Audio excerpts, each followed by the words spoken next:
Boa tarde a todos. Sejam bem-vindos a mais um encontro Sesc Memórias. O Sesc Memórias é um programa desenvolvido pela Gerência de Estudos e Desenvolvimento do Sesc São Paulo, que tem por objetivo recolher, tratar e guardar a documentação produzida pelo Sesc, com o intuito de preservar e divulgar a história da instituição. Nesse sentido, o Sesc São Paulo promove palestras sobre temas voltados à memória e à história, assim como temas pertinentes aos trabalhos em centros de documentação e memória.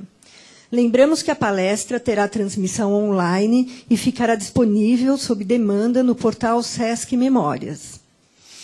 O encontro de hoje diz respeito ao tema Critérios para avaliação de documentos em centros de memória e documentação, e será ministrado pela professora Ieda Pimenta Bernardes, que é diretora técnica do Departamento de Gestão do Sistema de Arquivos do Estado de São Paulo, SAESP, do Arquivo Público do Estado de São Paulo.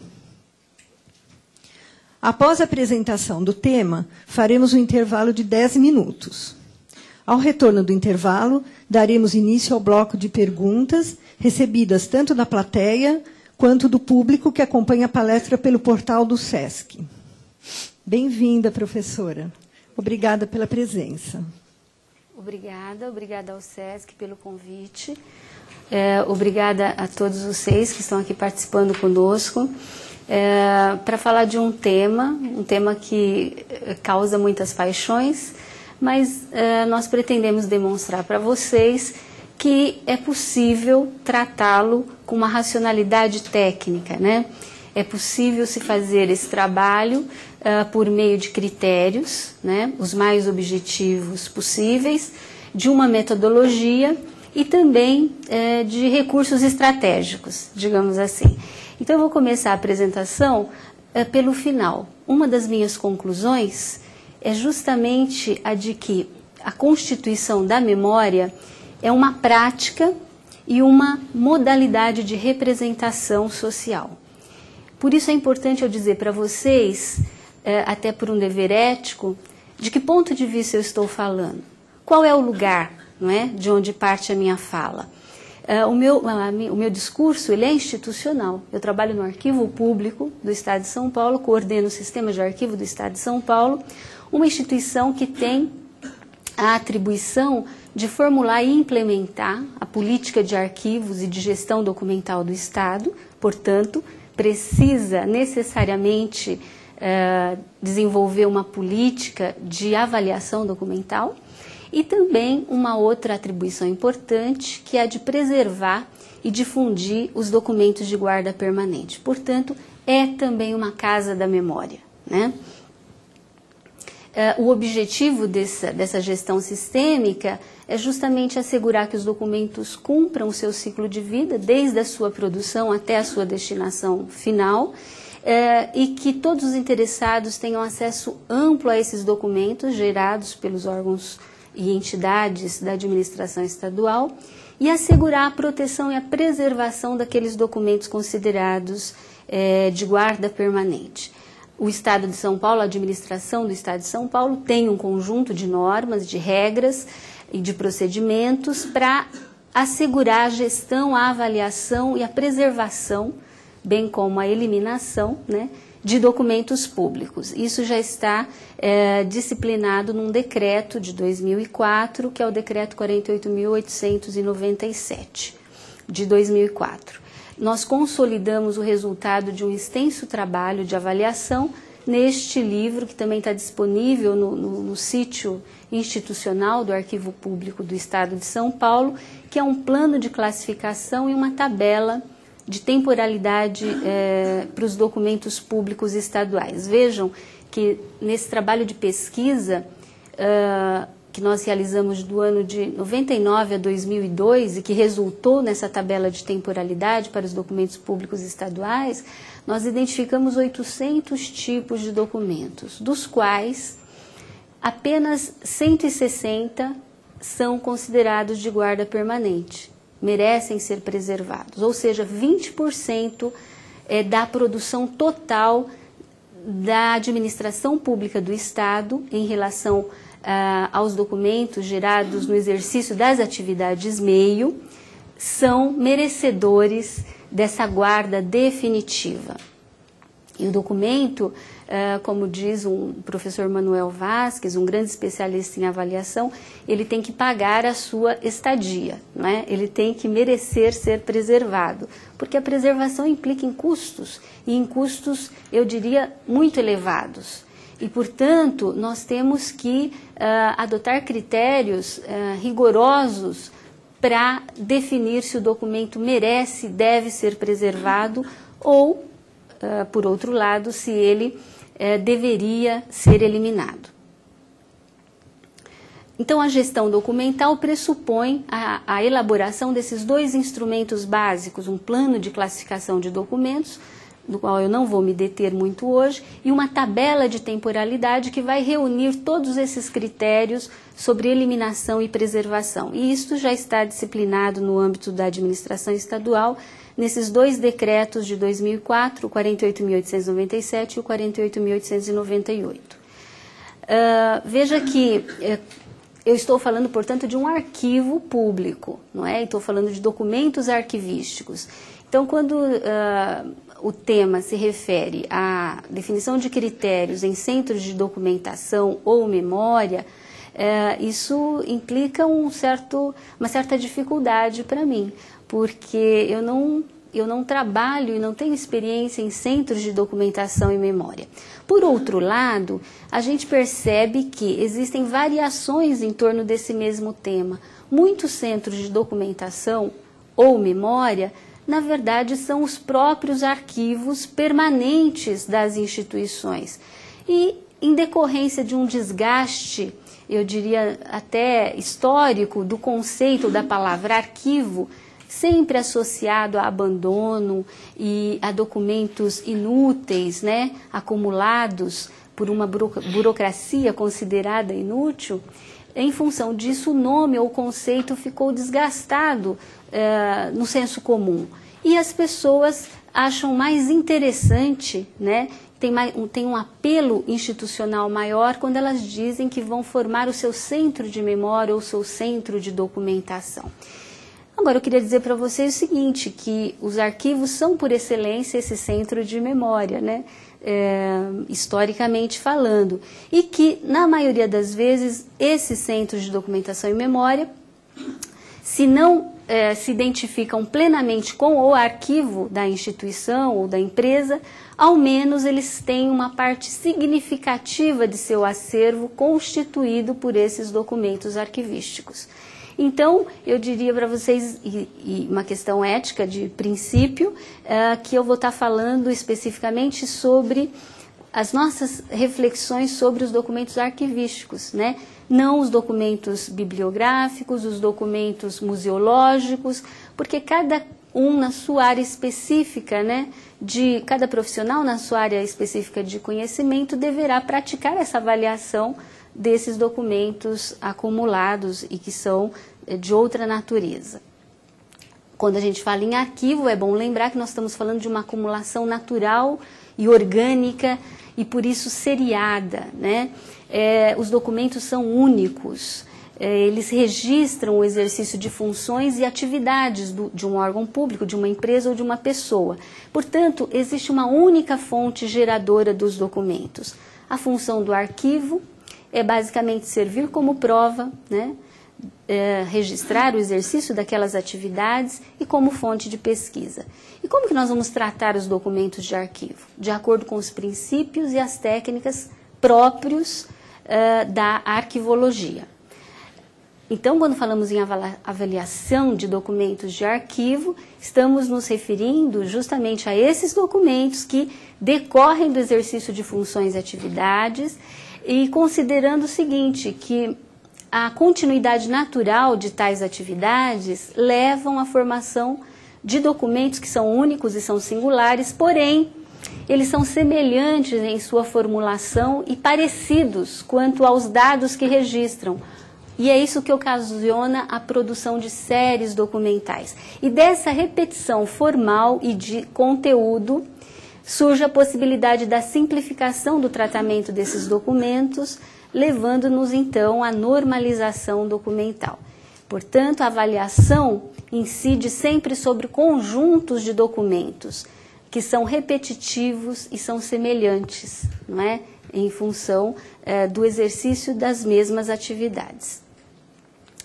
E quando nós estamos falando de um centro de documentação, nós estamos falando de uma organização que a gente poderia dizer de híbrida, porque ela tem acervos constituídos de documentos arquivísticos, bibliográficos e museológicos. Então ela possui conjuntos orgânicos, que são esses fundos de arquivo, mas também possui coleções, que são esses documentos reunidos artificialmente em torno de um certo tema, uma área específica de especialização do centro.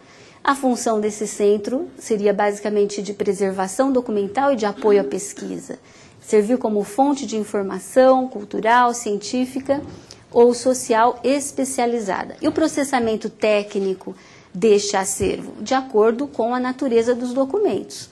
Ele vai receber o tratamento técnico adequado. O acervo arquivístico deverá ser tratado de acordo com os princípios arquivísticos e os documentos bibliográficos e museológicos. A avaliação deverá obedecer basicamente aos critérios de pertinência ao tema, não é? Aquele acervo é pertinente ao tema de especialização do centro, a qualidade técnica desses documentos, o estado de conservação, a raridade e o potencial também como fonte de informação. Então, nós estamos aí tratando de documentos muitas vezes múltiplos, né? Feitos esses esclarecimentos iniciais, então, acho importante a gente trabalhar com o conceito de avaliação documental, né? Em primeiro lugar, dizer o seguinte, que é um processo. Por isso que é inviável decidir sobre a eliminação ou não de documentos de uma semana para outra. É preciso construir um conhecimento, né, que não está dado, e isso leva tempo. Então, é um processo. Em segundo lugar, dizer que ele deve necessariamente ser multidisciplinar. Ninguém decide e constrói esse conhecimento sozinho. Decide sobre a vida ou a morte, não é, do documento de forma isolada ou individual. É preciso uma equipe de profissionais com competências diferenciadas para se pensar a questão da avaliação. Então, é um processo multidisciplinar de análise que permite a identificação de valores, né, dos documentos. E por que nós fazemos esse trabalho? Porque nós precisamos definir prazos de guarda para esses documentos e decidir também sobre o destino deles. O que faremos com eles ao final deste prazo? Eles serão preservados definitivamente ou eles poderão ser eliminados? O trabalho de avaliação tem impactos importantes, né, na racionalização dos arquivos, na liberação de espaços e, portanto, para a gestão, né, administrativa. Tem impacto também decisivo na agilidade na recuperação das informações, portanto, para assegurar o acesso à informação, e também um impacto decisivo na preservação, na política de preservação do órgão, porque ele define critérios do que deve ser preservado e, portanto, o que a instituição precisa fazer para assegurar a proteção a esses documentos que passarão a integrar esse patrimônio documental.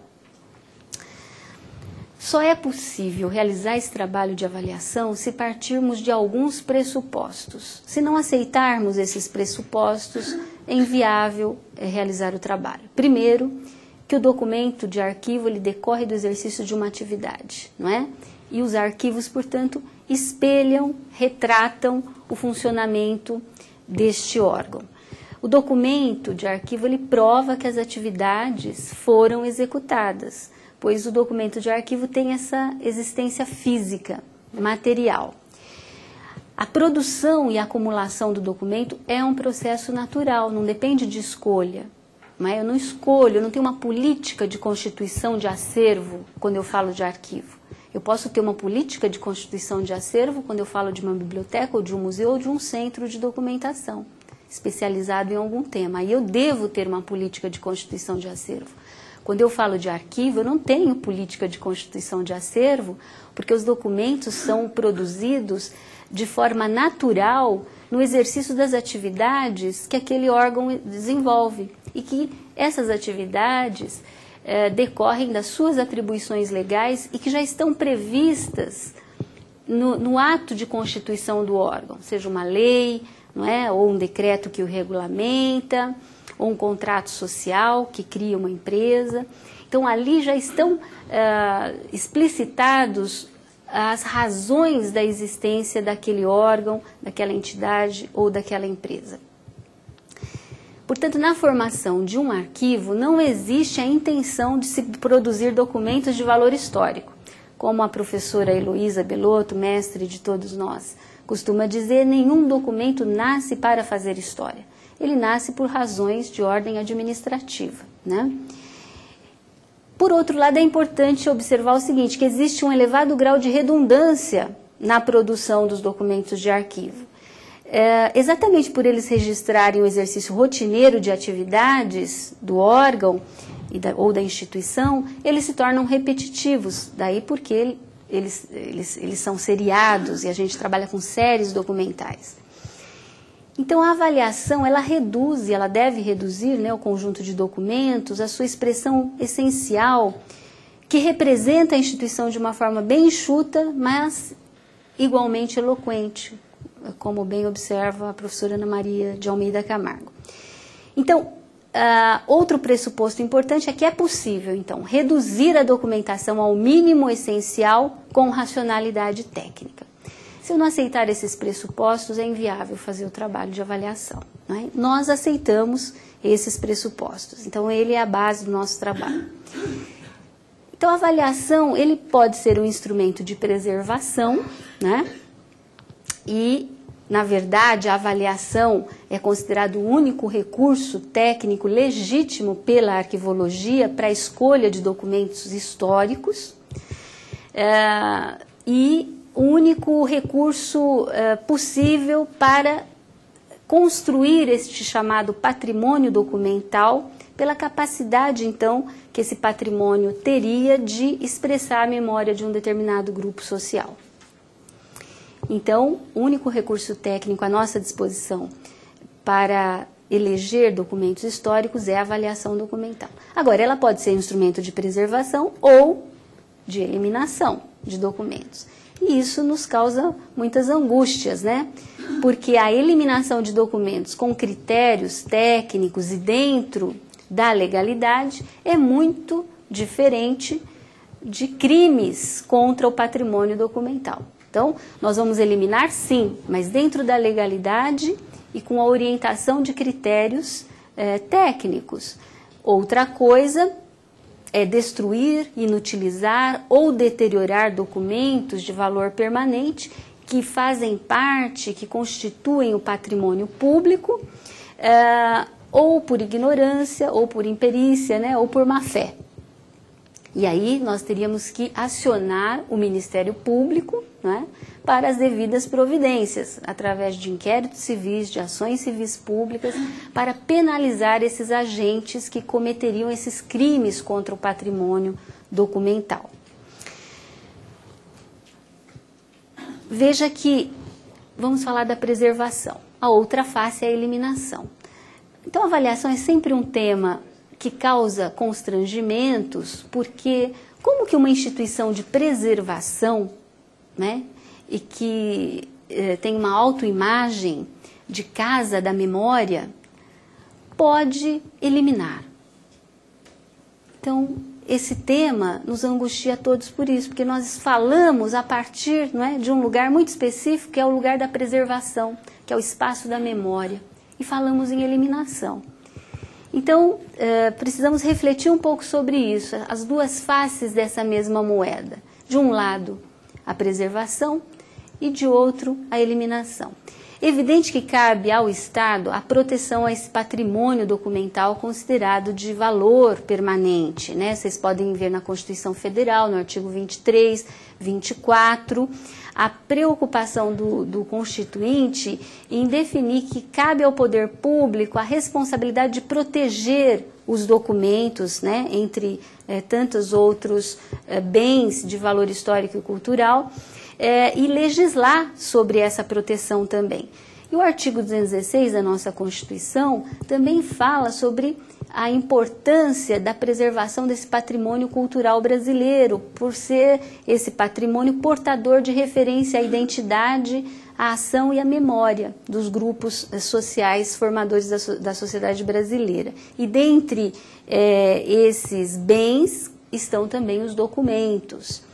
Então, é inequívoco o dever do Estado em proteger esse patrimônio considerado de guarda permanente, de valor permanente, ou, como as pessoas falam de uma maneira mais natural, histórico, dos documentos históricos. E aí nós temos, por outro lado, a eliminação, né? Então, a legislação também se preocupa com isso, em definir critérios para essa eliminação, que a eliminação de documentos, pelo menos no setor público, tem que ser autorizada pela instituição arquivística pública, na sua específica esfera de competência, ou seja, os arquivos públicos, seja no âmbito federal, ou os arquivos estaduais na esfera federal, ou os arquivos municipais, públicos municipais na esfera municipal. Nós temos a orientação do Conselho Nacional de Arquivos, através da resolução número 5 e 7, que também define procedimentos para se fazer de forma técnica e dentro da legalidade a eliminação daqueles documentos considerados sem valor para a guarda permanente. E temos um decreto federal também, o decreto 1799 de 96, que regula todo o processo da microfilmagem, que também é interessante observar, esclarece que a microfilmagem não autoriza a eliminação de documentos, não é? Então, os documentos que são considerados de guarda permanente, de valor histórico, probatório, cultural, não podem ser eliminados após a microfilmagem ou após qualquer forma de reprodução do documento. O original deve ser preservado. Agora, para se fazer a eliminação dentro da legalidade, nós temos que obedecer determinados procedimentos também, né? No nosso caso, da administração estadual, primeiro é preciso que exista uma comissão de avaliação de documentos de arquivo, para se definir os critérios e se identificar o que deve ou não ser preservado. Depois é preciso que se proponha a eliminação, com as devidas justificativas. Antes da eliminação, é preciso que se retire amostragens desses documentos destinados à eliminação. É preciso ainda se registrar que a comissão aprovou essa eliminação por meio de uma ata. Quando a comissão se reúne, aprova determinada eliminação, isso tem que ficar consignado em ata e todos os membros assinarem. É preciso também que o arquivo público, naquela específica esfera de competência, aprove aquela eliminação. E um procedimento muito importante é que é preciso se dar publicidade a isso. A sociedade tem o direito de saber o que estamos eliminando. Por isso, a necessidade de se publicar os chamados editais de ciência de eliminação de documentos. Na administração estadual, nós já publicamos 406 editais de ciência de eliminação. Então, a sociedade tem direito de conhecer antes de eliminar, não é? Depois da publicação, aguardamos um prazo de 30 dias para efetivar propriamente a eliminação, se não houver nenhuma interposição de recurso. Até hoje nunca houve, não é?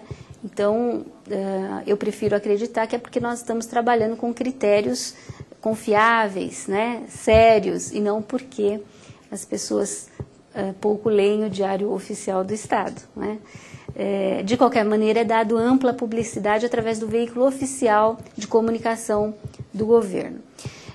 E depois disso é preciso se registrar a eliminação por meio de um termo de eliminação de documentos. No ato da eliminação se lavra um termo de que naquela data aqueles determinados documentos daquele certo período, daquela data, foram eliminados. É o que nós chamamos da memória da eliminação. Portanto, a memória ela se faz não só com aquilo que é preservado, mas com o registro que nós também geramos daquilo que eliminamos, não é? O registro do que foi eliminado, mais tudo aquilo que foi preservado, daria conta de resgatar a totalidade dessa produção documental. Por isso que para nós é tão importante elaborar o termo de eliminação, e esse documento, inclusive, é de guarda permanente. E, na sequência, efetuar a eliminação por fragmentação manual ou mecânica. Nós falamos ali, atrás agora há pouco, da necessidade de se retirar a amostragem desses conjuntos destinados à eliminação. É esse fragmento representativo de um determinado conjunto, não é? E esse fragmento ele é selecionado por meio de critérios quantitativos e qualitativos. Na verdade, estamos estudando essa matéria. Não temos critérios ainda muito seguros para isso, mas temos uma boa perspectiva, porque nós tínhamos dificuldade de contar com um profissional, por exemplo, da área de estatística. E agora fizemos uma proposta para a Fundação SEAD, né, que é um celeiro de estatísticos, um órgão do Estado, para que trabalhassem conosco em parceria, pensando esses critérios, e eles aceitaram. Vamos instituir um grupo de estudos para definir critérios de amostragem para os documentos destinados à eliminação. E a intenção é reduzir o volume dos documentos, mantendo ao mesmo tempo uma visão completa de toda a produção documental. Nós partimos do princípio de que a eliminação de séries inteiras, completas, sem nenhuma amostragem, sem se preservar nenhum exemplar, causaria uma mutilação no arquivo, não é? Então, além daquelas séries destinadas à preservação na íntegra, nós selecionaríamos também a amostragem daqueles conjuntos destinados à eliminação. Bom, falamos da eliminação dentro da legalidade, mas nós temos também disponível uma legislação que trata dos crimes contra o patrimônio cultural. Então, se a avaliação não for realizada tecnicamente correta, seguindo os procedimentos adequados, não podemos falar em eliminação legítima, estaríamos falando em crimes contra esse patrimônio cultural. E aí nós temos o Código Penal, no artigo 305, a Lei Federal 9.605 de 98 e o decreto que a regulamenta, que é o 3.179 de 99, e que então vai definir penalidades para quem destruir, inutilizar ou deteriorar arquivos, né, documentos que constituem parte deste patrimônio cultural. E então a penalidade é de reclusão, né, de 1 a 3 anos, e multa. E a multa varia, na época da publicação do decreto, em 99, variava entre 10 mil e 500 mil reais. Precisa fazer a atualização monetária disso e fica a critério do juiz determinar o valor dessa multa. Bom, nós partimos dessa ideia e eu ilustrei aqui para vocês, né, uma imagem do livro do professor Manuel Vasques, Como Selecionar Documentos de Arquivo, onde então nós partimos desse princípio de que é possível uma redução sem mutilação. Então é preciso deixar a informação reduzida, porém completa. E eu acho que essa imagem é bem ilustrativa, porque não foi necessário aqui cortar uma perna, ou um braço, ou a cabeça, nenhum membro da instituição. Ela foi preservada na íntegra, porém o volume foi reduzido. Ele compara então o trabalho de avaliação a cura de um obeso, né? Ele perde o que não é necessário, mas ele mantém todas as suas características intocáveis, né? As suas características principais. Agora nós vamos falar de um tema que suscita muita polêmica. nós partimos de uma definição que o trabalho de avaliação é pensar e identificar os valores dos documentos. De quais valores nós estamos falando? Então, veja, numa literatura mais clássica sobre o tema, nós vamos encontrar essa distinção, que existe um valor primário ou imediato, que decorre da razão pela qual o documento foi gerado, no exercício de suas atividades, e esse valor pode ser o administrativo, jurídico legal, fiscal, técnico. É ele que justifica a razão pela qual o documento foi gerado.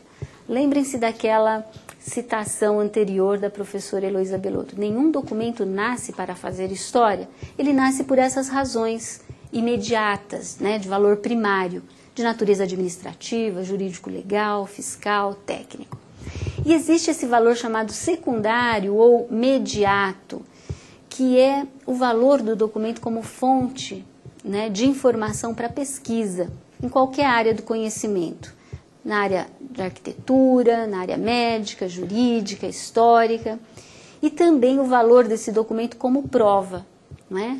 Ele comprova que as atividades daquela instituição foram exercidas, e o documento é a prova material disso. E ele também assegura direitos, né? Ele é prova em dois sentidos, né? Ele também assegura direitos do cidadão e do Estado.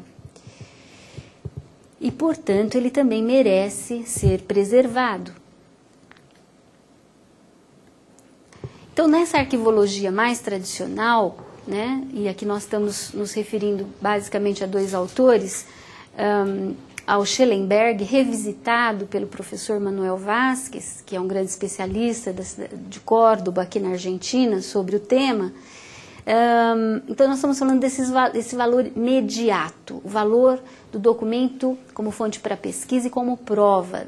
E, portanto, esse valor é que justificaria a preservação e a guarda desse documento. Esse valor ele divide em dois, um valor chamado previsível ou evidente, que são aqueles que evidenciam a organização e as funções dessa instituição, né? E aqueles valores não previsíveis, digamos, e que nós vamos detectar por outros meios, né? Então, o que seria esse valor evidente de documentos considerados imprescindíveis ou vitais? Os canadenses falam de documentos vitais, mas são esses mesmos, os imprescindíveis, né? Então, é um valor tão evidente que ninguém questiona. Quer dizer, é aquele valor que possuem determinadas séries documentais que nos permite antecipadamente, previamente e, portanto, de forma previsível, reconhecer o seu interesse para a pesquisa desde o momento da sua identificação num plano de classificação e numa tabela de temporalidade, antes mesmo da sua produção ou tramitação. São documentos que registram a origem, o funcionamento e a eventual extinção deste órgão. Então, é interessante observar aqui que, nesse sentido, nós saberíamos antecipadamente que determinados documentos possuem esse valor, né, de guarda permanente, esse chamado valor histórico, antes mesmo dele nascer. Então, por exemplo, nós temos uma tabela de temporalidade que diz que os convênios interinstitucionais são de guarda definitiva. Então, o convênio pode estar sendo assinado amanhã. Eu já sei antecipadamente, porque ele consta de um instrumento de gestão, ele já foi identificado neste instrumento de gestão, que é o plano de classificação e depois a tabela de temporalidade, que ele já vai nascer com esse valor de guarda permanente. Ele não precisa envelhecer, né? No tempo presente, no ato da produção, nós já reconhecemos esse valor, porque esse valor é evidente. Um projeto técnico já nasce com aquele valor, é evidente esse valor, né? Um ato normativo de criação, reestruturação, organização de um órgão também tem esse valor evidente de guarda permanente. Não causa muita dúvida se decidir sobre a preservação desses documentos, porque nós reconhecemos imediatamente esse valor evidente que o documento tem. Mas o que vem a ser isso que a gente usualmente fala como valor histórico do documento, né? Aquilo que deve ser preservado. Veja, o senso comum, e vocês podem testemunhar a esse respeito, elege alguns fatores aí para que o documento seja considerado histórico. Primeiro, a antiguidade. Nós imaginamos que o documento precisa envelhecer para ser considerado histórico. O histórico está intrinsecamente relacionado ou vinculado ao antigo, né? O senso comum considera assim. Então, dizer que um documento acabou de nascer e tem guarda permanente, merece ser preservado, tem valor histórico, muitas vezes fica confuso para a maioria das pessoas, né? Porque ele associa o histórico com o antigo. Determinados aspectos sensoriais, então características materiais desses objetos físicos, que são os documentos. O documento está amarelado, ele é manuscrito, ele está corroído por insetos. Esse documento, eu acho que ele tem valor histórico, não é? Ou então, pelo agente produtor, tem um autógrafo de uma personalidade importante. Então, olha, esse documento foi assinado por aquele governador, por aquele artista, não é? Ou então por aquele esportista, uma celebridade, uma pessoa que se destaque em alguma área do conhecimento e de atuação, e, portanto, esse documento tem esse autógrafo, então ele é histórico, necessariamente. Ora, isso, para nós, não resolve o problema, né? Então, o que nesta avaliação mais técnica nós buscamos? Primeiro, verificar se o documento tem esse chamado valor informativo relevante, esse potencial como fonte para pesquisa. Como é que eu reconheço esse valor informativo relevante se, na verdade, todos os documentos têm algum tipo de valor informativo? Porque eles têm um conteúdo, eles veiculam uma informação, logo eles têm algum tipo de valor informativo. Mas em que grau? Qual é o grau, né, de importância desse valor informativo? E isso a gente só detecta no contexto da produção. O documento seriado e as séries relacionadas entre si, numa visão geral de toda a produção documental. Por isso que é tão difícil quando as pessoas vêm com um documento isolado, não é? Isso a gente vive no nosso dia a dia. Isso daqui eu guardo ou eu elimino? Não é? E eu sou obrigada a dizer, não tenho a mínima ideia, não é? Eu não tenho. E isso frustra as pessoas, porque elas imaginam que a gente tem essa resposta pronta, na ponta da língua.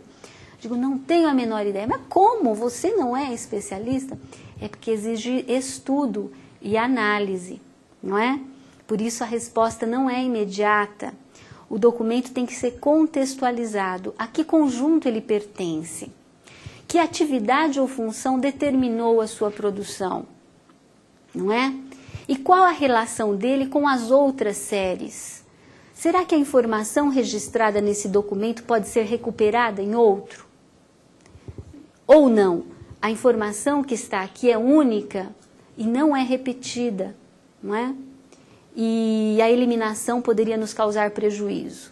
Então, a identificação desse valor informativo relevante só se faz no âmbito do contexto da produção do documento e se efetuando uma análise relacional entre as séries documentais. Muitas vezes um órgão, um departamento também diz assim, olha, vai demorar muito para a gente avaliar os documentos de toda a nossa secretaria.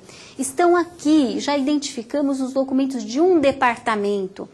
Vocês não poderiam aprovar essa proposta de tabela de temporalidade só para o nosso departamento? Não podemos aguardar a elaboração de todos esses critérios, né, para a produção documental da secretaria inteira. E nós dizemos, não posso, porque eu não sei o que se produz nos outros departamentos, se essas informações que estão aqui só estão aqui mesmo ou se elas são repetitivas. Então, isso nos dá muito conforto, saber que a informação que nós estamos eliminando nesse conjunto pode ser perfeitamente recuperada em outro que será preservado. De tal maneira que nós reduzimos o volume de documentos, mas não perdemos informações relevantes. Então, é necessário uma visão do conjunto, de toda a produção documental. Vejam que por isso que o profissional mais preparado para conduzir o trabalho de avaliação é o arquivista ou o profissional que tem esse conhecimento arquivístico. Porque só ele se dedica exclusivamente a isso, a entender a instituição, o seu funcionamento, as suas funções e atividades e a produção documental decorrente do exercício dessas funções e atividades. Nenhum outro profissional está tão capacitado para fazer essa análise e tão disposto a construir esse conhecimento sobre a instituição. Ele faz exclusivamente isso. Esta é a sua profissão, não é? Por isso que ele é o que está mais preparado para conduzir o trabalho. Não é que ele vá definir os critérios sozinho, mas essa visão do conjunto é muito importante na hora de se decidir sobre a eliminação ou não das séries documentais. E também uma coisa que é muito importante para nós é uma atenção às demandas da sociedade e não apenas às demandas do governo, não é? Não só aqueles documentos que são importantes para o governo, para o bom exercício das funções e atividades do governo, mas documentos ou informações que a sociedade gostaria de ter acesso. Então, nós temos que estar muito sintonizados e ser muito sensíveis ao que a sociedade está querendo. Porque, na verdade, nós precisamos saber traduzir essa vontade, porque nós estamos construindo esse patrimônio, e que é público, ele pertence a toda a coletividade, né?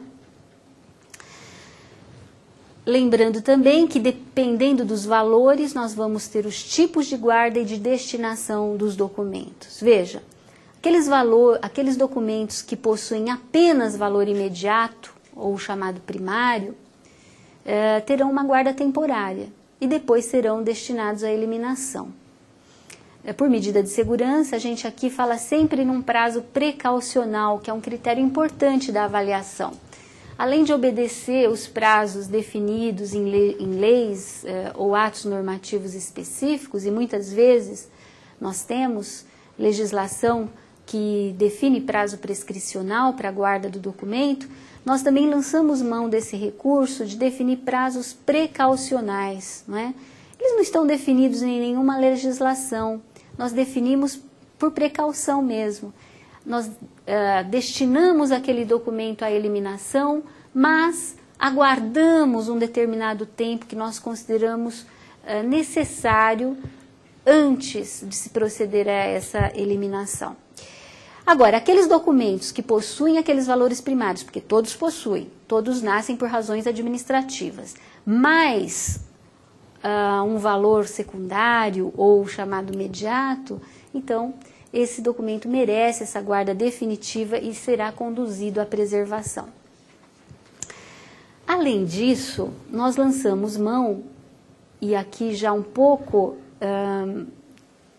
além daquela visão mais clássica da avaliação que eu apresentei anteriormente, de um método. Qual é a metodologia para avaliar documentos?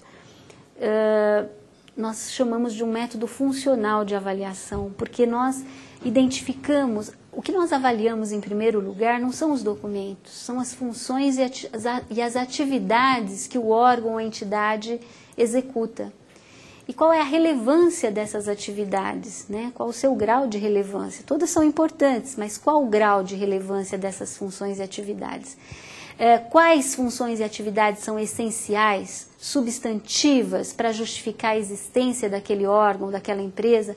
Quais funções e atividades são acessórias, são instrumentais? E aí nós já estamos praticando um critério de valor, não é? Muita gente pensa que o método funcional só é utilizado para fazer plano de classificação, né, de documentos. E não, nós chegamos até a avaliação com essa visão funcional da instituição, né? As séries, então, são analisadas no seu contexto de produção, dentro de uma certa estrutura administrativa, no exercício de uma certa função ou atividade. E elas também são relacionadas do ponto de vista informativo com as demais séries produzidas pelo órgão. Então, essa visão geral da produção documental. Por isso que a consistência de uma tabela de temporalidade depende muito dessa visão geral. Não dá para fazer por pedacinho, não é? Então, você vai fazer a tabela de uma secretaria de Estado, não dá para fazer um pedacinho agora, depois outro pedacinho. É preciso um levantamento exaustivo daquela estrutura organizacional, das funções e atividades executadas e dos conjuntos documentais produzidos, para que a gente possa estar deliberando sobre o valor dessas séries documentais. Eu teria muitos exemplos aqui para dar para vocês, não vou me alongar. Os documentos, os atos normativos de criação, estruturação do órgão, alguns documentos que firmam jurisprudência, documentos relativos a patrimônio imobiliário, que registrem atividades fim do órgão, planos, projetos técnicos, programas, pesquisas, relatórios anuais, né, que tem um alto valor informativo e condensa a informação, convênios, ajustes, acordos, termos de cooperação, na área financeira, balanços, livros-razão, livros diário, são documentos gerados no exercício de atividade de meio, mas esses documentos têm valor substantivo, né? Então eles merecem ser preservados, as atas, as resoluções, um alto valor informativo. Documentos, por exemplo, nos arquivos municipais relativos a parcelamento do solo urbano e também ao processo de urbanização, por exemplo, processos relativos a loteamentos, de obras públicas e particulares, de loteamento, todos esses documentos apresentados têm valor evidente. Eu acredito que nenhum de vocês conseguiria questionar que esses documentos merecem ser preservados, não é? Quer dizer, quem não reconheceria o valor do projeto do Ramos de Azevedo para construir o Teatro Municipal, não é? Mas não precisava ser o Teatro Municipal, podia ser qualquer obra pública, não é? E não é porque foi o Ramos de Azevedo que fez o projeto que o projeto deve ser guardado, é porque o edifício existe e o único documento informativo sobre ele é aquele projeto. E ele é insubstituível, então ele merece ser preservado. A planta da nossa casa está registrada lá num certo setor da prefeitura e nós precisamos daquela fonte de informação, não é? Para vender a nossa casa, para reformar a nossa casa, não é? Para demolir eventualmente a nossa casa. Projetos, por exemplo, de infraestrutura, de equipamentos urbanos. São exemplos de documentos desse valor evidente, documentos que merecem ser preservados e que constituem esse patrimônio documental. Nós geralmente usamos como estratégia de avaliação separar os documentos entre atividades meio e atividades fim. É só uma estratégia, né? Por exemplo, o que seriam as atividades meio? Documentos gerados na área financeira, de orçamento e finanças, de recursos humanos, de material e patrimônio, de comunicações administrativas, né? Então, esses documentos que são comuns a todos os órgãos, a todas as instituições, e aqueles que são finalísticos, documentos finalísticos, que registram a razão de ser daquele órgão. Então, veja, nós, por uma estratégia de trabalho, costumamos, tradicionalmente no Brasil, a dividir. Vamos fazer a análise dos documentos gerados no exercício das atividades meio, num primeiro momento, e num segundo momento, os documentos gerados no exercício das atividades fim.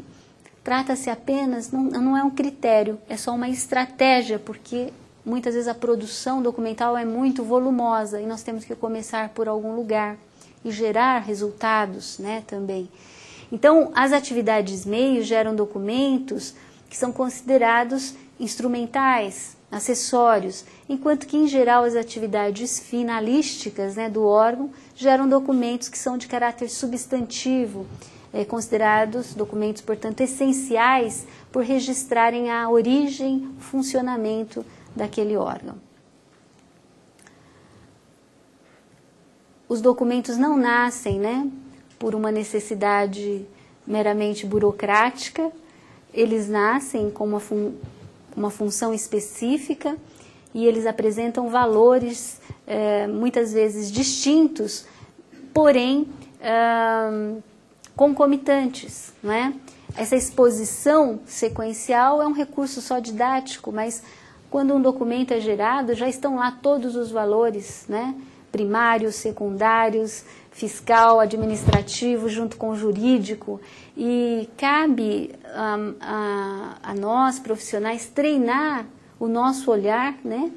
apurar esse olhar para conseguir enxergar tudo isso naquele conjunto documental. Quem vai fazer esse trabalho? Quem vai definir os critérios de valor? Não é? Nós, aqui no Brasil e no mundo inteiro, todos admitem que é preciso se instituir oficialmente um grupo que vai ter essa competência, essa atribuição.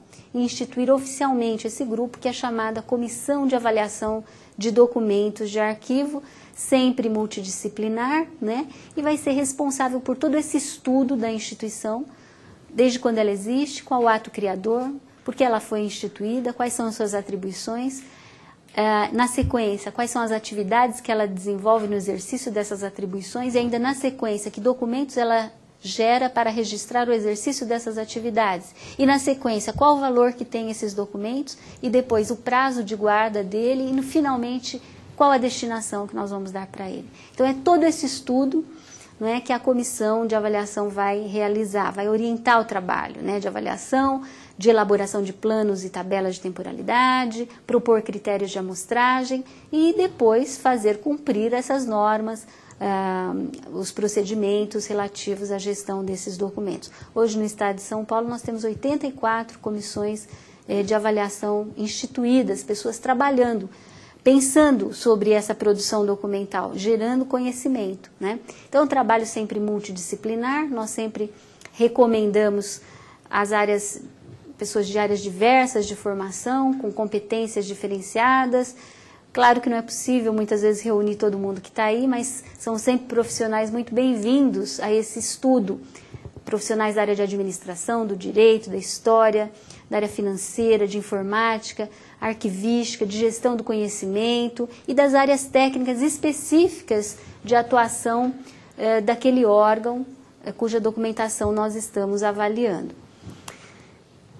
Então, sempre importante a gente lembrar que, ao fazer a avaliação, nós estamos produzindo conhecimento. Então, isso implica em pesquisa, em análise, em experimentação. Nós estudamos as necessidades administrativas do órgão, né?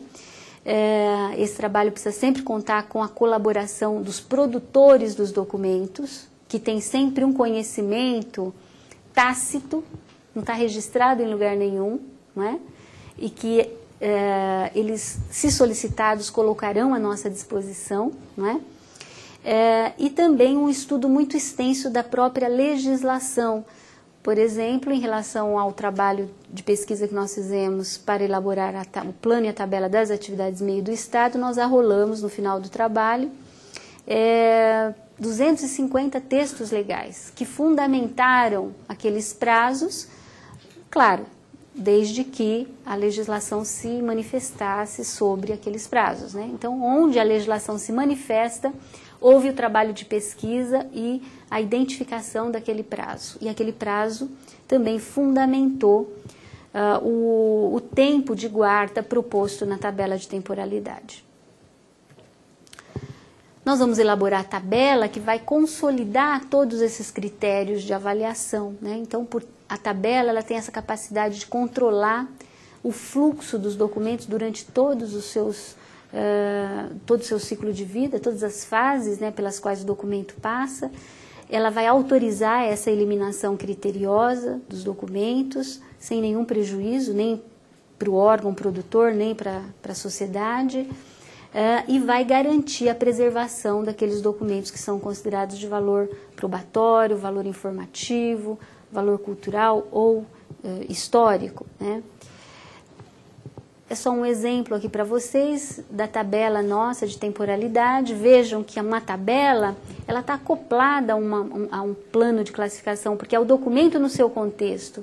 Veja que primeiro eu identifico a função, né? No caso do exemplo, gestão de recursos humanos é uma função. Dentro de gestão de recursos humanos, um subconjunto, né? Uma subfunção chamada expediente de pessoal. Dentro dessa subfunção, inúmeras atividades arroladas, né, nessa primeira coluna, e depois todos os documentos que são gerados, né, no exercício dessa atividade. Na sequência, a avaliação propriamente dita, o prazo de guarda do documento e a sua destinação. E as justificativas ou as observações necessárias que justificaram aquele prazo e aquela destinação ali proposta. Aqui é uma tabela, por exemplo, das atividades fim da Secretaria do Meio Ambiente. A mesma coisa, é o documento seriado, porque quando você vê aqui, processo de execução e acompanhamento de projetos técnicos, não tem um processo, é uma série documental. São dezenas, centenas, milhares de documentos que têm esse nome, né? Que foram produzidos de forma seriada ao longo do tempo. É esse conjunto que está sendo avaliado, né? Não é um documento destacado do seu contexto.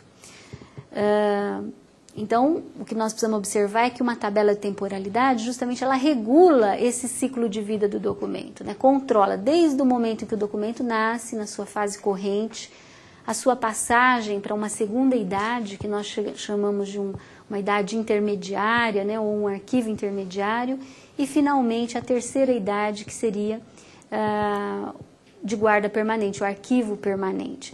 Então, verificar se o documento cumpriu esse ciclo completo. Muitos não cumprem, não é necessário cumprir. São gerados e são eliminados logo na fase corrente, porque o valor é imediato, é eventual, é passageiro. Outros nascem, cumprem as funções que determinaram a sua produção, são transferidos para arquivos intermediários e lá eles aguardam prazos prescricionais ou precaucionais e após executa-se a sua destinação. Ou eles são eliminados, ou eles são encaminhados para um arquivo permanente, ou um chamado arquivo histórico. E lá eles serão definitivamente preservados e colocados à disposição da pesquisa pública, né? Mas agora, vamos ver se dá tempo um pouquinho de falar dos problemas, né, que nós vamos enfrentar. Porque até aqui nós falamos de critérios, de um certo método de trabalho, de algumas estratégias, mas não é tão linear assim, né? É um trabalho entrecortado por muitas angústias, não é? Muitas preocupações. Nós estamos, na verdade, desenvolvendo um trabalho que é uma prática, né? Uma prática social. Existe um sujeito por trás dessa prática. O documento não é uma matéria inerte, né? Não é um dado. Ele é eleito, ele é escolhido para ser preservado e para representar, né, a instituição. Então, nós vamos construir a imagem dessa instituição para gerações futuras. O que nós vamos reservar dela para ser preservado? Então, a questão do sujeito e do objeto, avaliação como prática, no sentido de que nós estamos situados num tempo e num lugar, e é dali que nós falamos, e é dali que nós emitimos valores, né? E a operação com valores, que também é muito problemática, né? Você, na verdade, operar no seu exercício profissional com valores. E, na verdade, é instrumento de trabalho. Nós operamos com valores. São os valores que indicam o que vai ser preservado e o que vai ser eliminado. Agora, os valores, eles são atributos do objeto ou eles são atribuídos ao objeto? Né? Isso é uma questão, né? Também. E o perigo do erro, não é? O medo de errar, todos nós temos. Isso, de certa maneira, imobiliza as pessoas para esse trabalho de avaliação. Porque eliminar, as pessoas imaginam, é grave demais, não é? E se a gente errar? Mas preservar, determinar que ele deve ser preservado definitivamente, também é grave demais se for um erro, porque alguém está pagando o custo dessa preservação. De qualquer maneira, independente da decisão, se é eliminar ou se é preservar, é uma decisão que pesa, que exige muita responsabilidade. Mas nós não podemos permitir que o perigo do erro nos imobilize para a ação. Nós temos que nos reconhecer como sujeitos, e sujeitos dentro de uma prática. Nós não podemos imaginar que nós somos capazes de nos destacar do nosso tempo, não é? E adquirir uma neutralidade máxima para fazer esse trabalho. Isso é uma grande ilusão, né? Porque nós estamos, queiramos ou não, nós pertencemos a um tempo, a uma época, a uma cultura, não é? E essa condição de pertencimento não pode ser ocultada. Nós temos o dever ético de reconhecer isso, não é?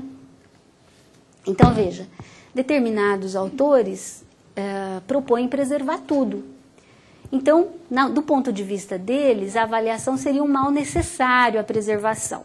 Então, esse autor, o Lodolini, ele diz o seguinte: a avaliação pode se comparar ao trabalho do cirurgião, que para salvar a vida do doente, amputa um braço ou uma perna, impedindo assim a progressão da gangrena. Ele escolheu então, o médico, o cirurgião, o mal menor. Contudo, a amputação de um braço ou de uma perna é, sem dúvida, um mal em si.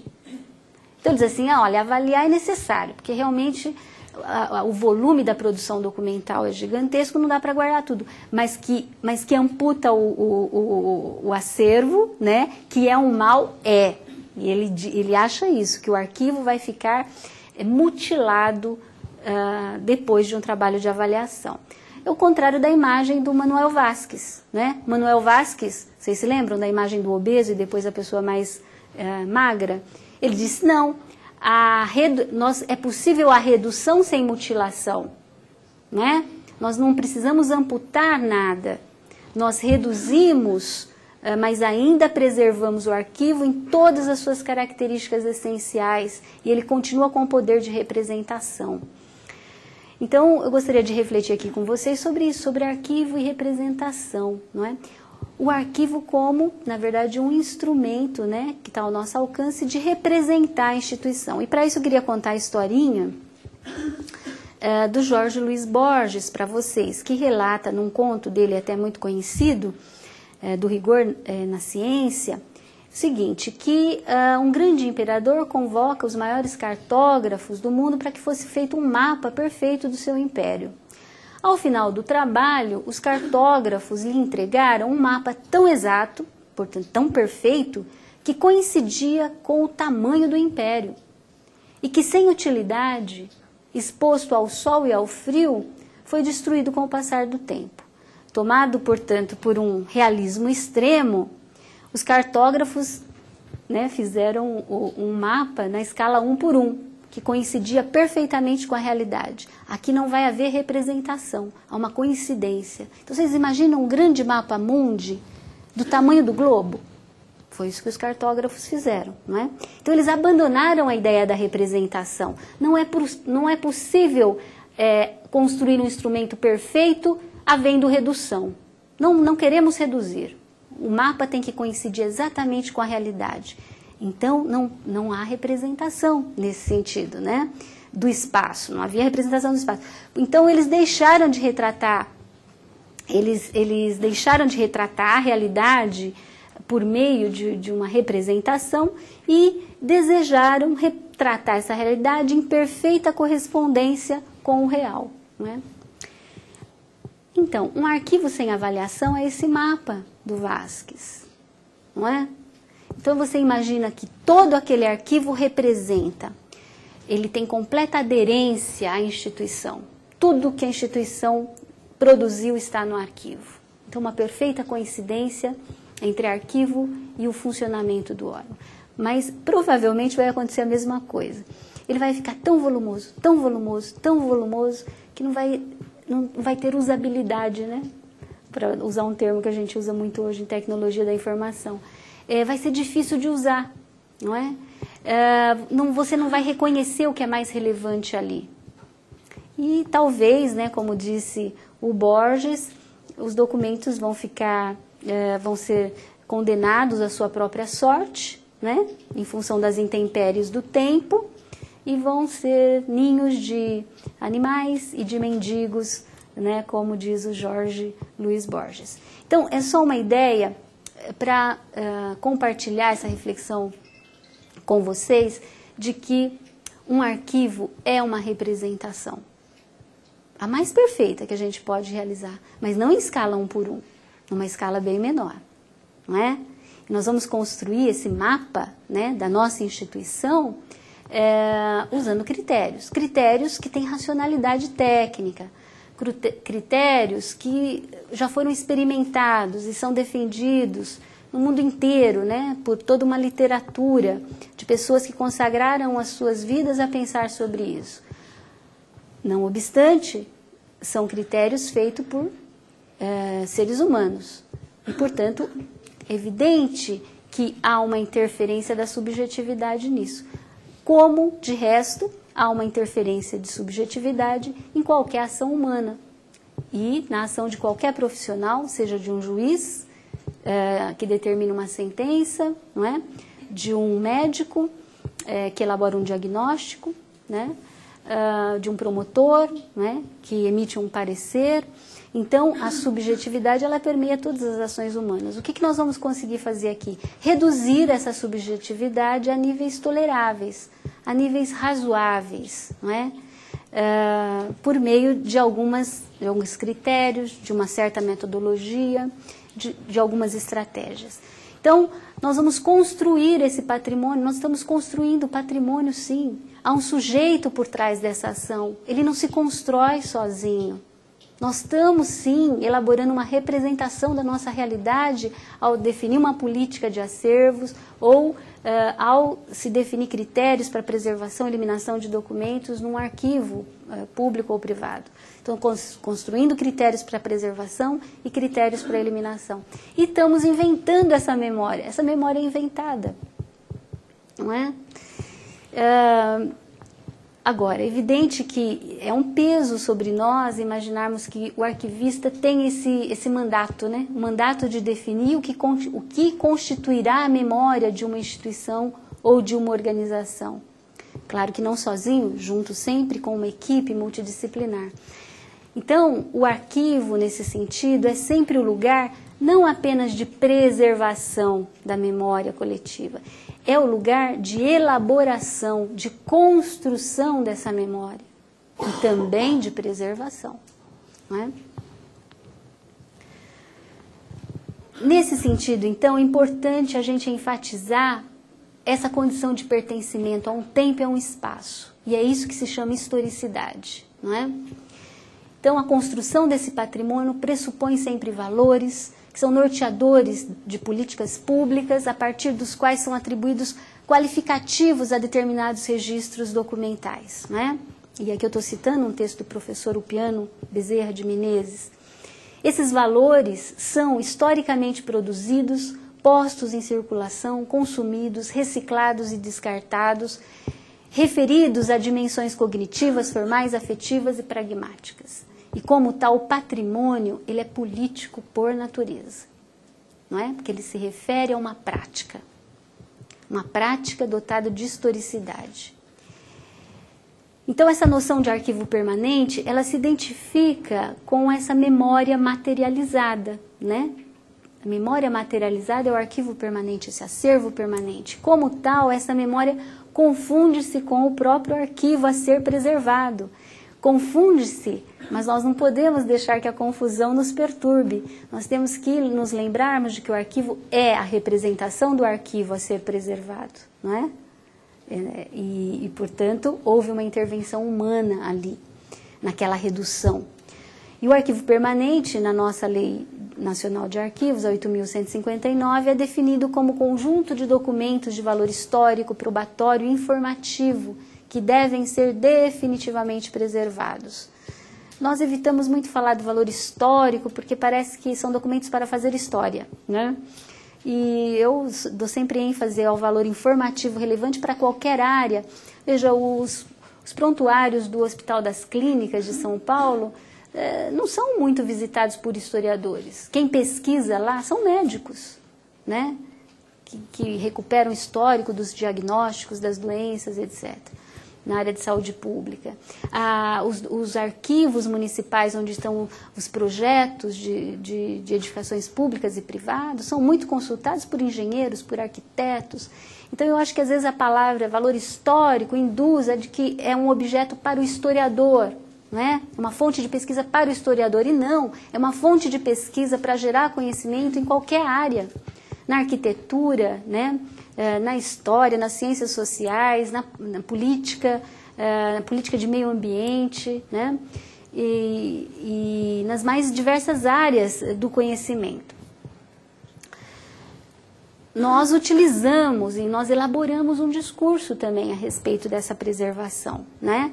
Sempre justificando a preservação, porque nós argumentamos que esses documentos são importantes para a pesquisa científica e como testemunho das ações do Estado. E, por outro lado, justificamos essa preservação, que implica em utilização de recursos públicos, como uma garantia de direitos dos cidadãos.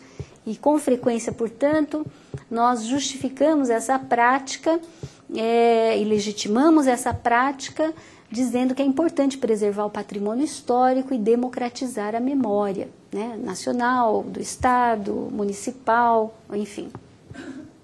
Então é importante a gente também perceber que nós temos uma prática e nós também elaboramos um discurso sobre essa prática, né? Agora, isso não quer dizer que porque a nossa ação é dotada de historicidade, nós estamos falando de um certo ponto de vista, nós promovemos a representação, né, o arquivo como representação de uma certa instituição, então que vale tudo, que nós não temos parâmetro. Não, isso também não é verdade. Não é? A avaliação tem parâmetros teóricos, parâmetros técnicos, parâmetros jurídicos.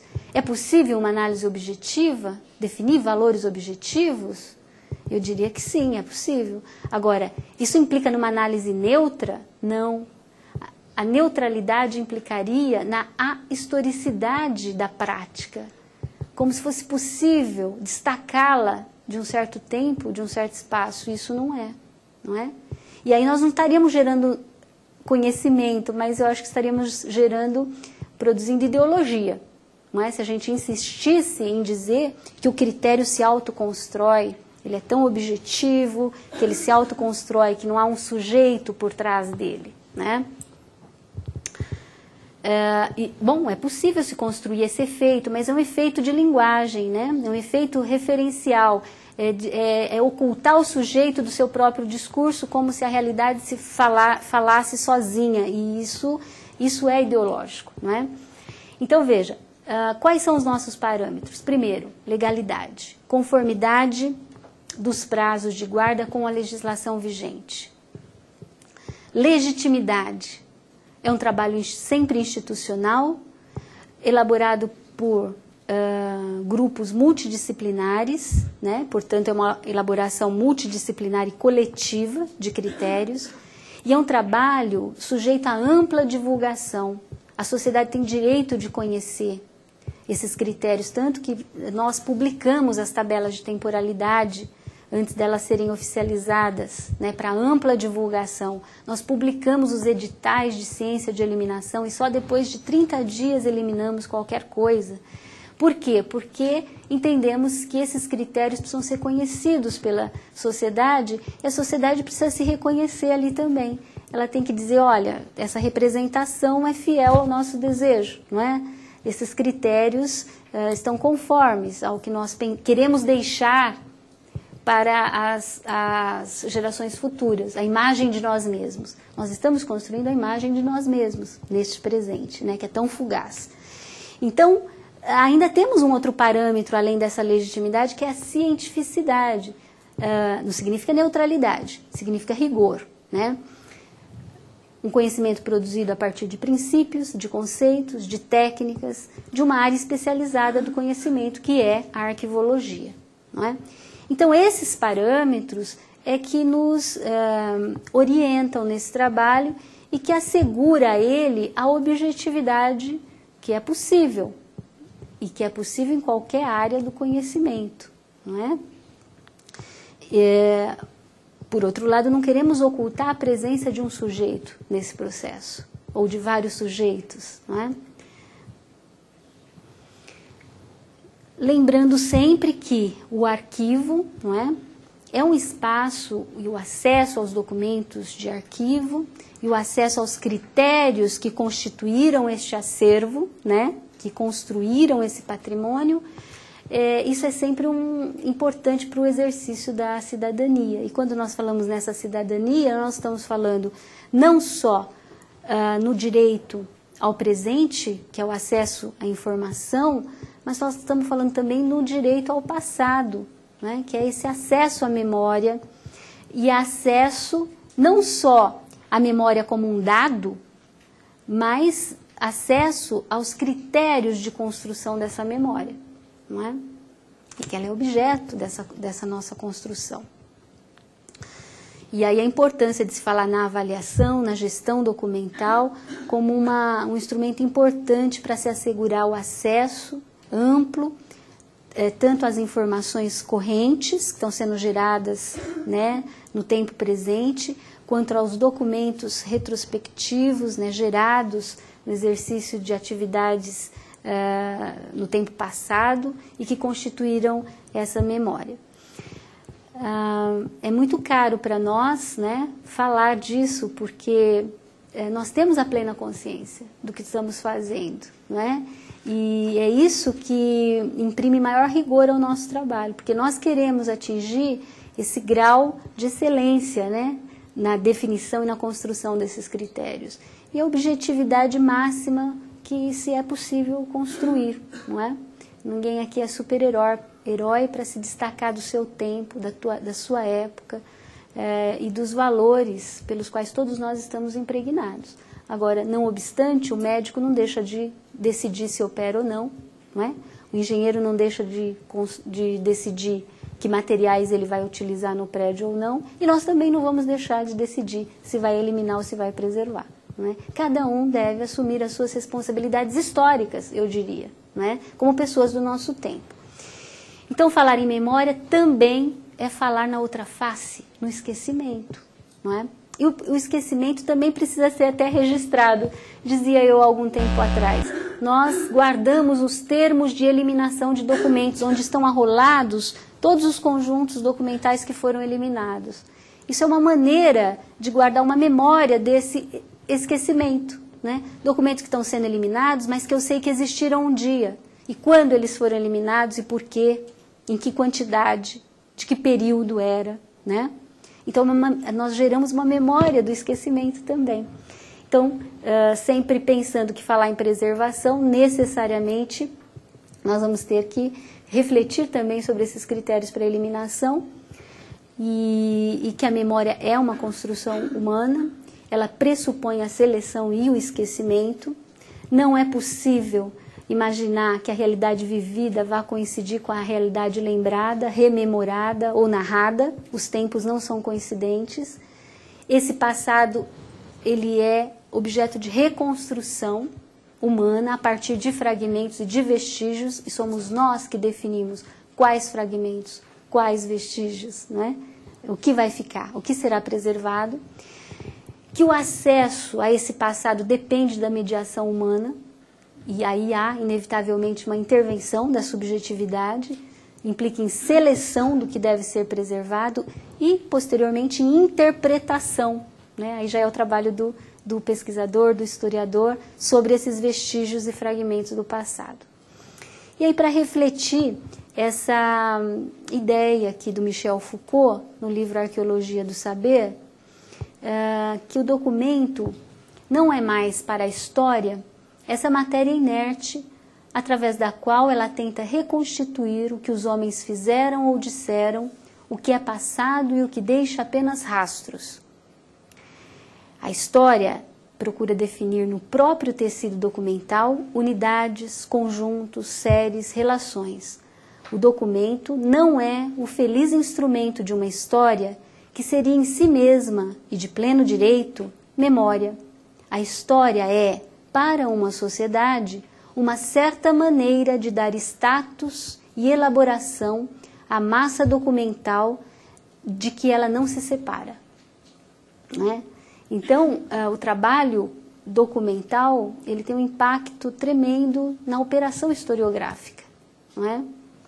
Essa operação, ela não é autônoma, ela está necessariamente vinculada à manipulação dessas fontes que foram utilizadas para se reconstruir esse tempo passado, né? E aí fica a pergunta, quem é o sujeito, quem é o objeto, né? Se o documento não é essa matéria inerte, né?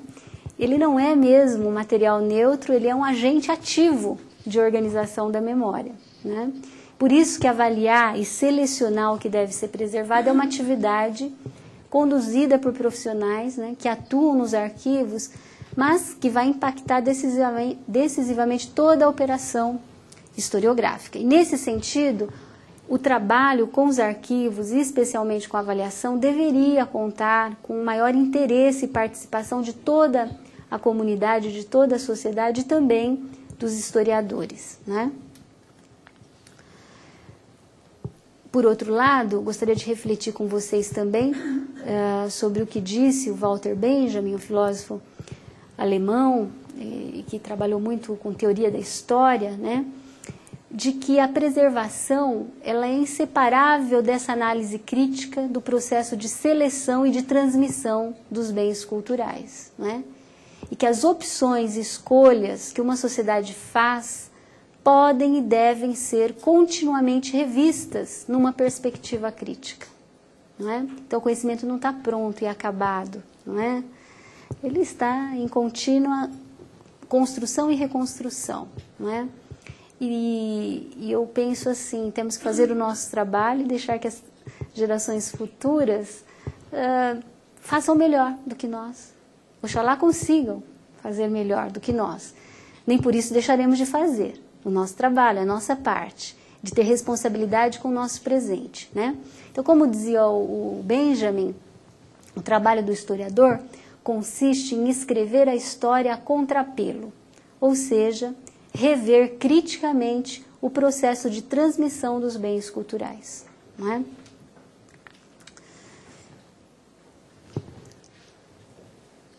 Para finalizar, e já ainda com o professor Upiano, pensar um pouquinho também nas relações entre o patrimônio cultural e a política, né? Então, falar de patrimônio cultural é falar de valores, pois ele é um fenômeno social sempre vinculado a um espaço e a um tempo específicos. Os valores são sempre atribuídos, daí serem sempre historicamente demarcados. O trabalho documental não é uma atividade meramente especulativa, cognitiva, mas é concreta, é prática, é política.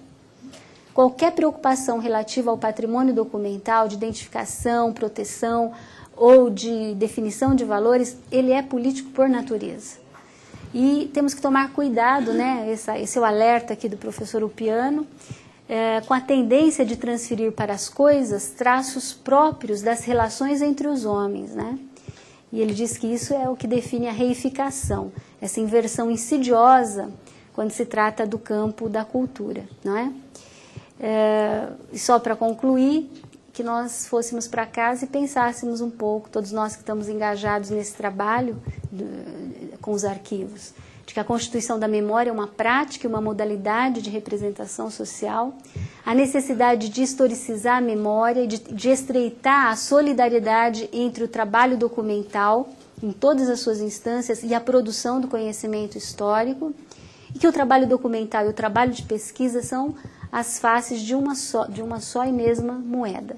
Então, é preciso haver maior solidariedade entre os profissionais da história, os historiadores e os arquivistas e aqueles que lidam, né, nos centros de preservação de memória, de defesa desse patrimônio documental ou cultural, né? Acho que era isso, o recado que eu tinha para dar para vocês por hoje.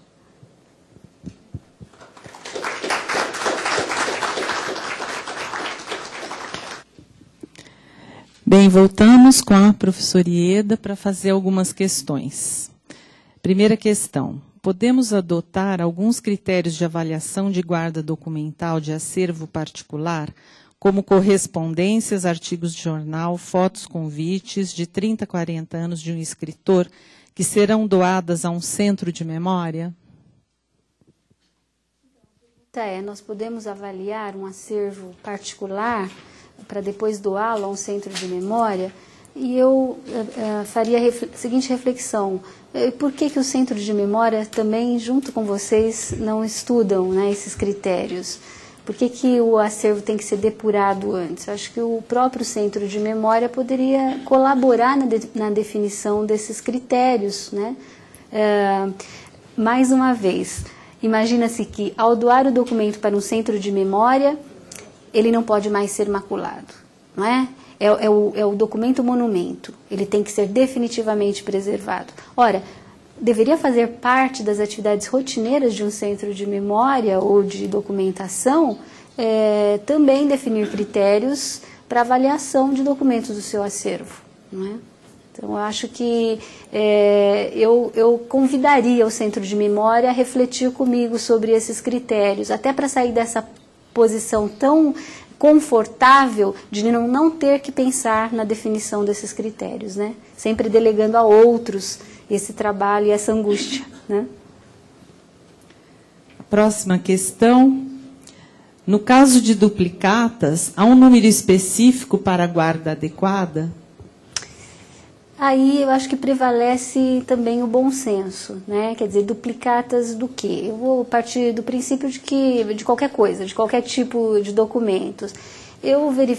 Se for documento de arquivo, aí o critério fica diferente, né?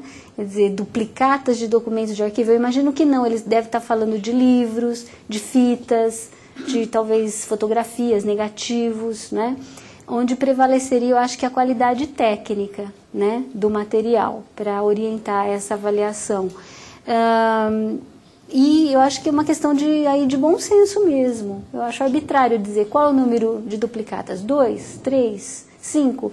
Depende da atuação do centro, do número de pesquisadores, do índice de pesquisa sobre determinados conjuntos, né? Quer dizer, se a pesquisa for muito intensa, é bom ter várias duplicatas, porque ao mesmo tempo vários pesquisadores poderão estar trabalhando. Eu não terei o trabalho de ter que duplicar isso para facilitar o acesso, né?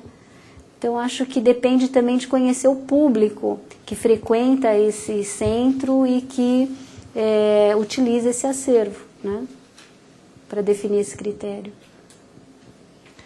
Próxima questão é: como tem caminhado a conversa com as prefeituras do Estado? Já é possível sentir os resultados da política de implantação de arquivos municipais? É possível, né? Nos últimos anos nós dobramos o número de arquivos públicos municipais instituídos em todo o estado de São Paulo.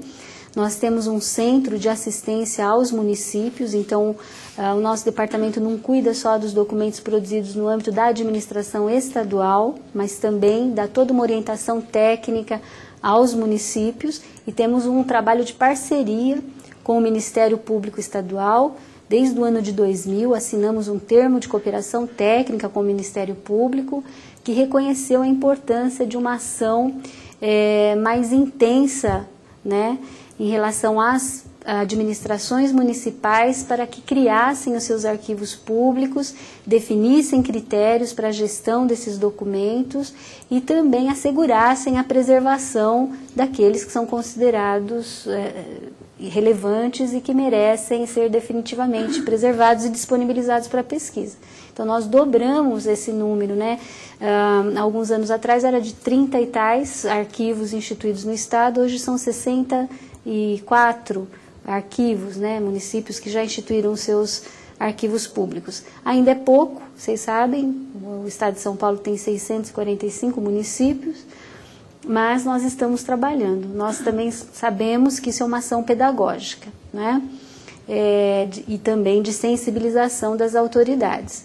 Em último caso, nós acionamos o Ministério Público para defender esse patrimônio se ele estiver em risco ou sob ameaça de desaparecimento, né? Agora a última questão, uma questão um pouco longa.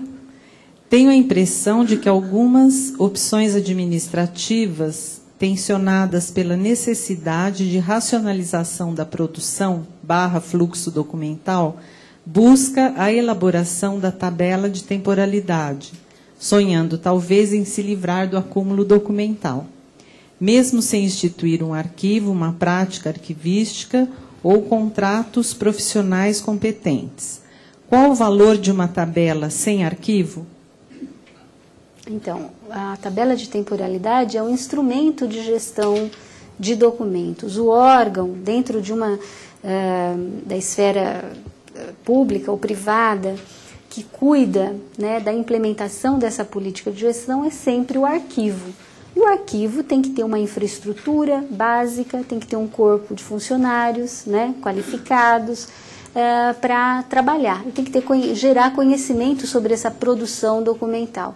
Então, a pergunta é muito interessante, porque associa sempre documento a um encargo, não é? A um ônus, a um peso do qual nós queremos nos livrar, não é? A qualquer custo. E associa arquivo com burocracia, não é? Com lentidão, com morosidade. E a gente sabe que isso é uma construção social. Eu não sei a quem serve, mas que é uma construção social esse conceito de arquivo não é? E de associar documentos com isso. Porque, ao contrário, do nosso ponto de vista, o documento é instrumento de eficiência administrativa, de transparência das ações do Estado, não é? E de um recurso muito eficaz para assegurar direitos dos cidadãos. Então, quem ganha com essa imagem de um arquivo, né, como um peso morto, um arquivo morto, ou algo que não serve para nada e que a administração pública não está disposta a custear, né, a criar dentro da sua estrutura administrativa, a contratar um corpo técnico ou qualificar um corpo técnico, se ele já existir. Quem será que ganha com essa construção? E é uma construção, né, simbólica, de associar arquivo com todas essas coisas negativas. Então, eu acho que nós também fazemos um trabalho de desconstrução na medida em que nós disseminamos informações e conhecimento, né, e de alertar a sociedade de que, ao contrário, os documentos registram o exercício das atividades das instituições, né? Eles são fontes seguras para que a gente possa ter acesso ao que foi realizado, o que foi construído, onde foi gasto o orçamento, quais as prioridades foram eleitas, não é? E nós não podemos ficar reféns, não é, dos depoimentos dos dirigentes. Os arquivos dizem como as coisas aconteceram, né? Claro que nós vamos interpretar os documentos, é uma tarefa para o historiador, mas o cidadão tem que ter direito de acesso pleno a esses registros, né? No momento presente, não é daqui a 30 anos. O processo de licitação está caminhando, não é daqui a 30 anos que eu tenho direito de acesso a esse documento porque ele virou patrimônio cultural. Eu tenho direito de ter acesso a ele hoje, né? E a legislação me faculta esse direito, eu preciso exercer esse direito de cidadania, de saber por quê, quanto custou essa licitação, quem participou dela, né? Por quê, quais os outros que não conseguiram ganhar a licitação e por quê, não é? Que prioridades foram eleitas por aquele dirigente. Então, eu acho a pergunta complexa, mas importante nesse sentido de mostrar como que um conceito distorcido conseguiu sobreviver e consegue sobreviver até hoje, né, de arquivo, um conceito distorcido de arquivo, e que isso vai sendo reproduzido para gerações futuras. Então, imagina-se também que com um documento digital, ai que bom, não vamos ter mais arquivo. Não vamos ter arquivo em papel, mas vamos ter arquivos digitais, vamos ter que fazer gestão, definir o que deve ser preservado, o que deve ser eliminado. Da mesma maneira, o fato de mudar o suporte onde a informação está sendo registrada não significa que nós não teremos mais arquivos, não é? E arquivo é uma garantia para os nossos direitos. Não é à toa que o Ministério Público tem atuado conosco. Os promotores de justiça reconheceram imediatamente que os documentos são ferramentas de trabalho para eles. Eles não apuram nenhuma denúncia, eles não comprovam nenhuma irregularidade sem os documentos. Sem documento, não há prova. Sem prova, não há crime. Sem crime, não há punição. Então, até quando a gente vai querer ser o país da impunidade? Temos que instituir os arquivos, contratar ou treinar profissionais para atuar nesses arquivos e para elaborar os instrumentos. E nós sempre teremos documentos, não se enganem. Eles podem ser gerados em um outro suporte diferente do tradicional, do convencional que nós estamos acostumados. Mas os documentos, eles fazem parte da construção da civilização, não é? Porque eles definem direitos e obrigações, tanto do Estado quanto dos cidadãos. Então, nós não poderemos viver numa sociedade civilizada sem arquivos mediando as relações humanas, sem documentos mediando essas relações humanas, né? Gostaria de agradecer a presença de todos e da professora Ieda. Muito obrigada pela palestra.